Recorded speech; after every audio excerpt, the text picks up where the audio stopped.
If a person, by profession, deals in riba, or as it's been now translated, interest, does this mean that their fast would not be accepted?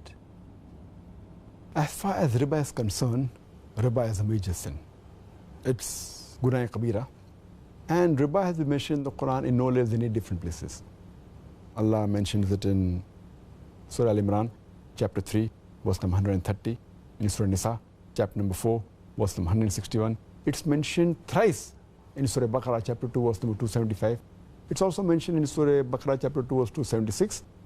And also in Surah Baqarah, chapter 2, verse number 278 and 279. And I'll quote that last verse only. I don't intend giving a speech. Allah says in Surah Baqarah, chapter 2, verse number 278 and 279, that give up what remains of a demands of usury. And anyone who does not give up the demands of usury, interest, riba is the Arabic word, if anyone does not give up the demand of interest, then take notice of a war from Allah and His Rasul. If anyone deals in riba, in interest, in usury, Allah and His Rasul will wage a war against you. It's more serious, it's a bigger sin than having alcohol. It's a bigger sin than taking drugs. Because when you have alcohol, when you take drugs, when you have pork, it's a big sin, but Allah and His Rasul will not wage a war against you.